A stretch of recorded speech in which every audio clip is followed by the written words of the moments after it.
Good morning. We're going to strong start your day here at Soul Salt. We have with us Dr. David Parker. He is a scientist of exception. I'm going to tell you more about that, but first let me tell you, he's an author.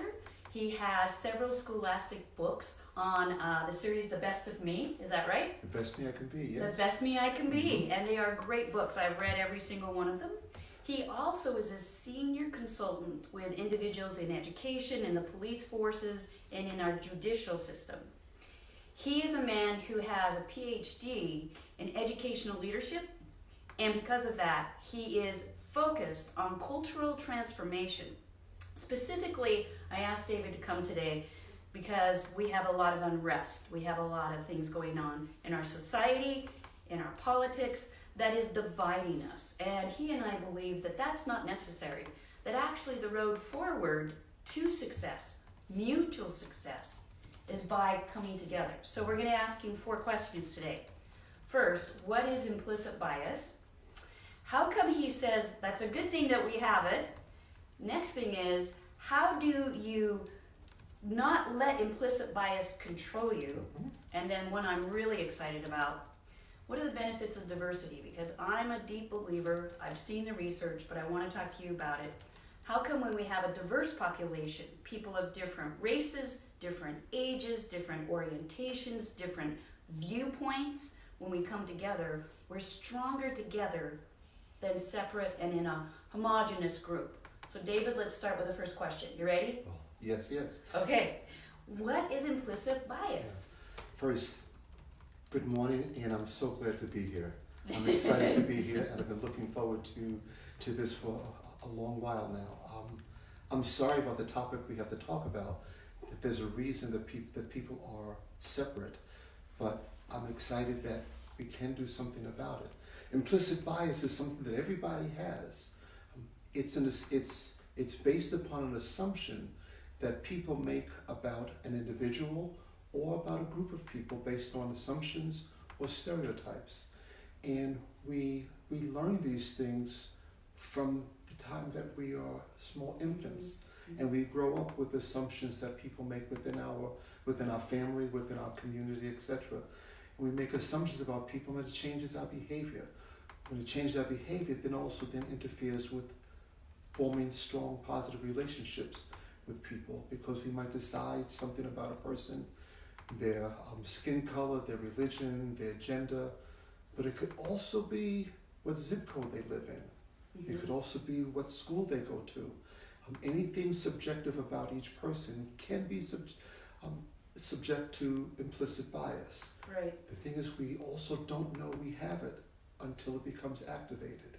You might feel that you are the most accepting, loving, wonderful person in the world, and you love everybody.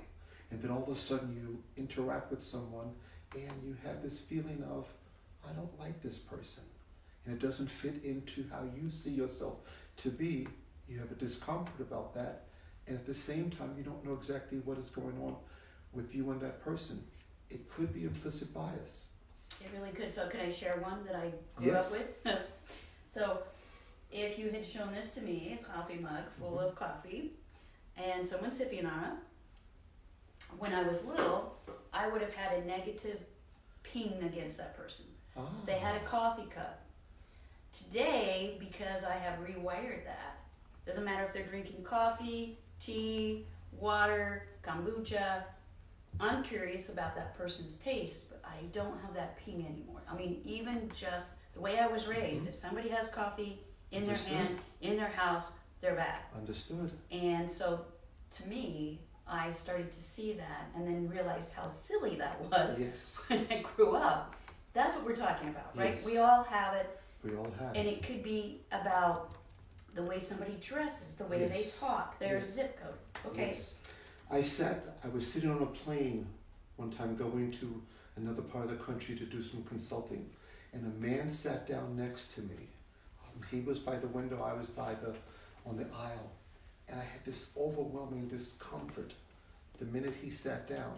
I had to reflect on what is going on, because I was feeling fine before he sat down. And I had to reflect within myself, and that's difficult sometimes to think about what is it that's causing me to have Yeah, this because reaction? you're having the reaction and you could get lost in it, but Yes. instead you were like, I'm curious, how Yes. come I'm having it? Yes, and I searched and I reflected, and I realized that it was the way he was dressed, and it reminded me of other things, and I had to deal with that and reconcile that. It took a good hour into the flight for me to realize that I was reacting to a person based on the way that they were dressed, which was so different from my dress and most of the people on the plane. Interesting. We go through that all of the time, and stress increases the likelihood of making a biased decision.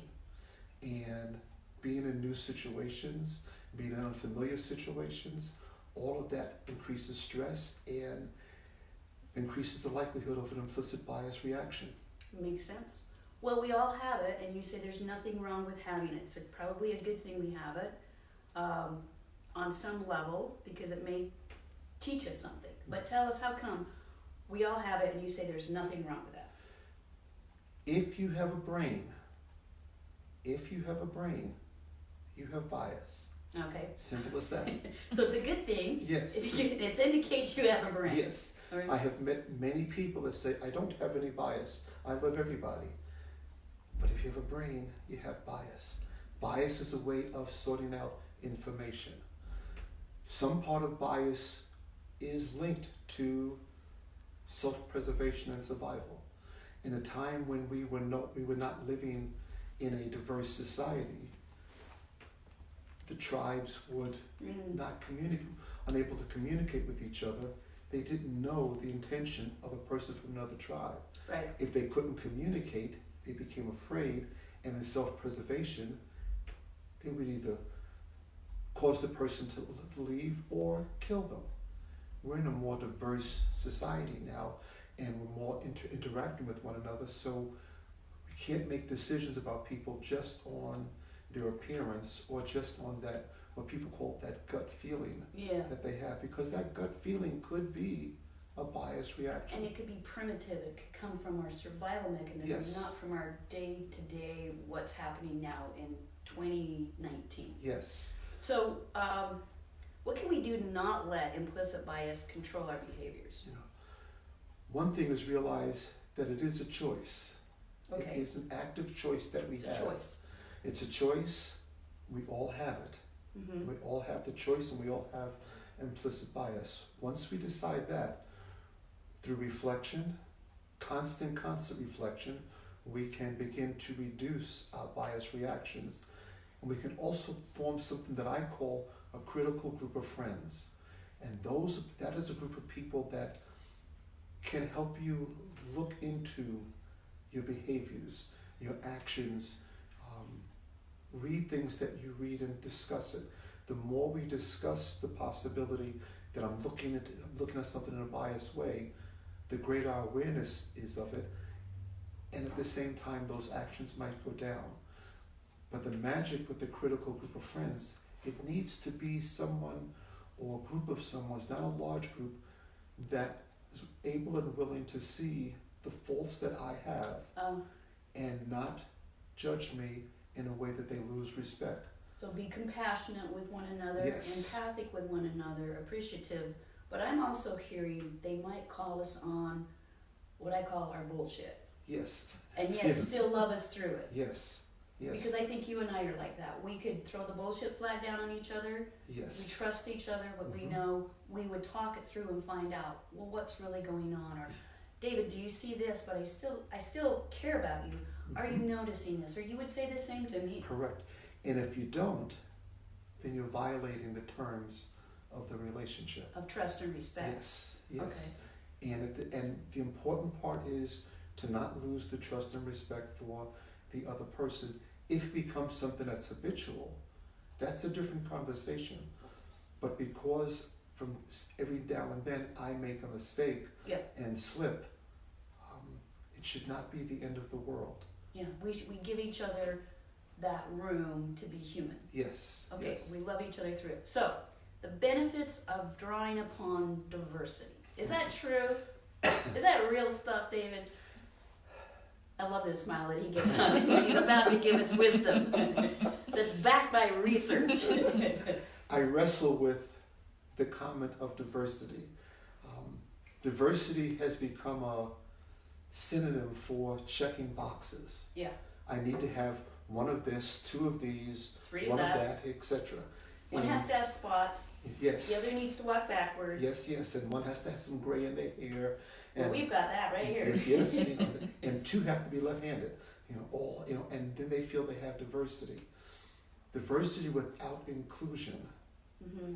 is a catastrophe waiting to happen. So we can have people from a variety of places. The Yes, key is inclusion. When they Yes. feel safe, yes, connected, yes. then, well, that makes sense because Yes. we know in neuroscience, then they're connected with the prefrontal Mhm. cortex, the CEO of the head brain, Yes, the heart and the gut. That's when you get trust. yes.